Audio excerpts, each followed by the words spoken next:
दीपक जलाइए, यज्ञ करिए, हवन करिए, ऐसे कुछ अच्छे काम करिए, पेड़ लगाइए, पर्यावरण को हरा भरा बनाइए। अगर सारे लोग एक छोटा सा संकल्प ले लें कि जो दिन जन्मदिन होगा उस दिन हम यज्ञ करेंगे और उसके साथ एक पौधा लगाएंगे, एक पेड़ लगाएंगे, तो भारत देश में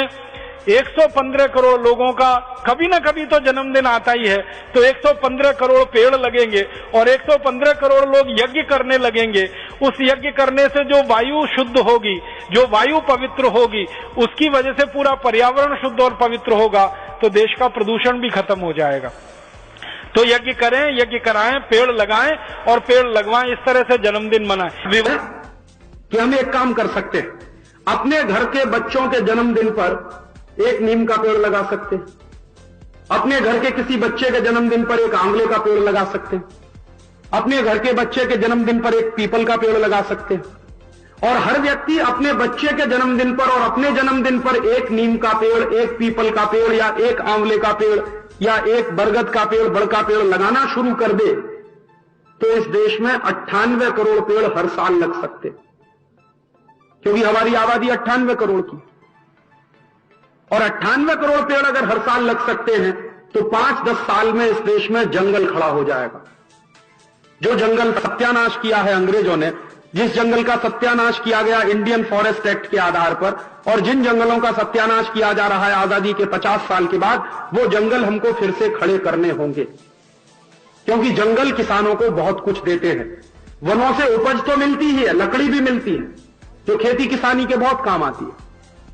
तो हमको जंगलों के लगाने पर बहुत बड़े पैमाने पर अभियान चलाना होगा, और मुझे लगता है कि पूरे देश के विद्यार्थियों को इस काम में लगाना चाहिए। पूरे देश के स्कूल कॉलेज के विद्यार्थियों को एक शिक्षा बचपन से देनी चाहिए कि हर जन्मदिन पर एक पेड़ लगाओ, तो ये एक संस्कार बन जाएगा इस देश में। और एक व्यक्ति अगर 50 साल भी जिंदा रहे तो एक व्यक्ति 50 पेड़ लगाकर जाएगा। 98 करोड़ लोग अपनी आयु जब पूरी करेंगे, एक पीढ़ी जब जवान होकर मरेगी, तो हर पीढ़ी कम से कम 50 पेड़ लगाकर जाएगी, तो 98 करोड़ गुणा 50, एक एक पीढ़ी में करोड़ों करोड़ों पेड़ लगते चले जाएंगे और जंगल बनते चले जाएंगे। जिस तरह से जंगलों का सत्यानाश हुआ है, उन जंगलों को फिर से खड़ा करना पड़ेगा और उनको सघन बनाना पड़ेगा। तो इसका फायदा क्या होगा?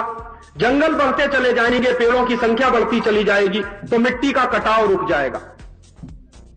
और मिट्टी का कटाव रुकेगा तो बारिश के समय में ये जो मिट्टी बहकर आती है और नदियों में चली जाती है और नदियों का गहराई कम कर देती है, और नदियों की गहराई कम करने से बाढ़ आ जाती है, पानी फैल जाता है पूरे इलाके में, तो ये फिर नहीं होगा। मिट्टी का कटाव रुकेगा, और मिट्टी का कटाव रुकेगा तो नदियों में मिट्टी आना कम हो जाएगी, और नदियों में मिट्टी आना कम हो जाएगी, सिल्टेशन की प्रॉब्लम सॉल्व हो जाएगी, तो बाढ़ की समस्या पर भी काबू पाया जा सकता है।